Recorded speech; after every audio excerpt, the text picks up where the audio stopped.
Hi friends, ಎಲ್ರಿಗೂ ನಮಸ್ತೆ. Welcome to Geetha's ಅಡುಗೆ ಮನೆ. ತುಂಬ ಅಂದರೆ ಒಂದೂವರೆ ವರ್ಷ ಆದಮೇಲೆ ಒಂದು ವೀಡಿಯೋನ ಅಪ್ಲೋಡ್ ಮಾಡ್ತಿದ್ದೀನಿ. ದಯವಿಟ್ಟು ಕ್ಷಮೆ ಇರಲಿ. ಬನ್ನಿ ಇವಾಗ ಮೋಮೋಸ್ ಹೇಗೆ ಮಾಡೋದು ಅಂತ ನೋಡೋಣ.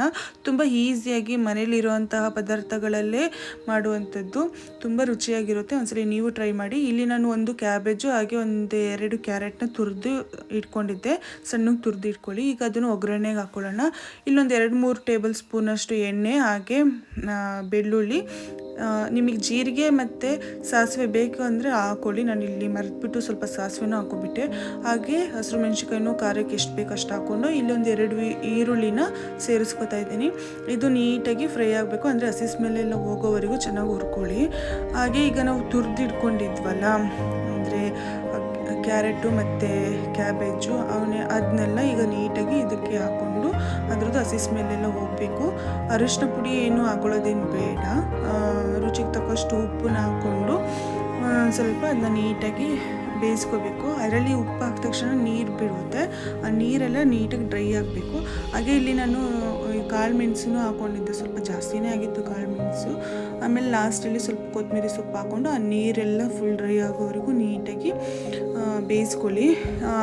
ನೀವು ಅರ್ಧಂಬರ್ಧ ಬೇಯಿಸ್ಕೊಂಡ್ರೂ ಪರವಾಗಿಲ್ಲ, ಏಕೆಂದರೆ ಅದು ನಾವು ಸ್ಟೀಮ್ ಕೊಡ್ತೀವಲ್ಲ ಆಗಲೂ ಬೆಂದಿರುತ್ತೆ.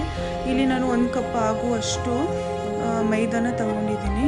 ಈಗ ಅದಕ್ಕೆ ಸ್ವಲ್ಪ ಉಪ್ಪು ಮತ್ತು ನೀರನ್ನ ಹಾಕ್ಕೊಂಡು ನೀಟಾಗಿ ನಾದ್ಕೋಬೇಕು. ಅಂದರೆ ನಿಮಗೆ ಎಷ್ಟು ಕ್ವಾಂಟಿಟಿ ಕೆಲವ್ರಿಗೆ ಗೊತ್ತಾಗುತ್ತಲ್ವ, ನೋಡಿ ನೀಟಾಗಿ ನಾದ್ಕೋಬೇಕು.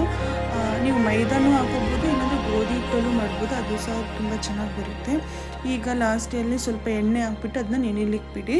ಇದು ನೀವು ಆ ಕ್ಯಾಬೇಜ್ನ ಬೇಯಿಸ್ಕೊಳ್ಳೋಕ್ಕೂ ಮುಂಚೆನೇ ಕಲಸಿಟ್ಕೊಂಡ್ರೆ ತುಂಬ ಚೆನ್ನಾಗಿ ನೆಂದಿರುತ್ತೆ.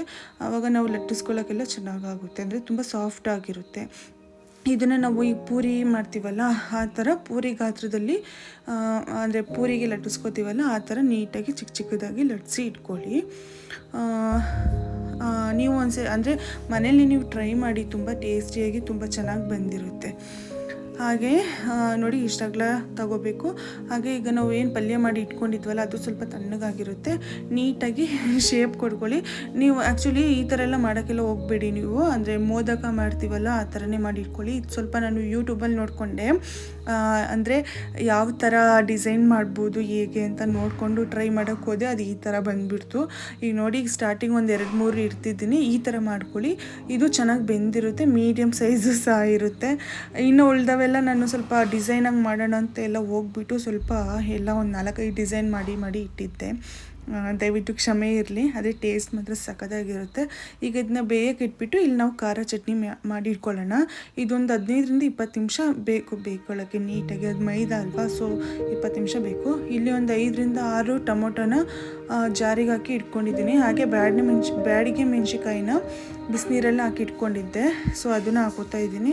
ಈಗ ಸ್ವಲ್ಪ ಬೆಳ್ಳುಳ್ಳಿ, ಹಾಗೆ ಜೀರಿಗೆ ಮತ್ತು ಕಲ್ಲುಪ್ಪು, ಇಲ್ಲಿ ಸ್ಕಿಪ್ ಆಗಿದೆ ಕಲ್ಲುಪ್ಪು, ಅದನ್ನು ಸಹ ಹಾಕ್ಕೊಂಡು ನೀಟಾಗಿ ಪೇಸ್ಟ್ ಮಾಡಿ ಇಟ್ಕೊಳ್ಳಿ. ಇದನ್ನು ನೀವು ಕುದಿಸ್ಬೋದು, ಇಲ್ಲಾಂದರೆ ಹಸಿ ಚಟ್ನಿಲೇ ತಿನ್ಕೋಬೋದು. ತುಂಬ ರುಚಿಯಾಗಿರುತ್ತೆ ಚಟ್ನಿನೂ. ಈಗ ನೋಡಿ ಈಗ 15-20 ನಿಮಿಷ ಆಯಿತು, ನೀಟಾಗಿ ಇದು ಬೆಂದಿದೆ. ನಮ್ಮ ಸೈಡ್ ಅಂತೂ ಫುಲ್ ಮಳೆ ಬರ್ತಿರೋದಕ್ಕೂ ಈ ಬಿಸಿ ಬಿಸಿ ಮೋಮೋಸು ಅದ್ರ ಜೊತೆ ಖಾರ ತುಂಬ ಚೆನ್ನಾಗಿತ್ತು. ದಯವಿಟ್ಟು ನೀವು ಒಂದ್ಸಲಿ ಟ್ರೈ ಮಾಡಿ. ಸೀರಿಯಸ್ಲಿ ಅದು ಶೇಪ್ ಎಲ್ಲ ನೋಡೋಕ್ಕೆಲ್ಲ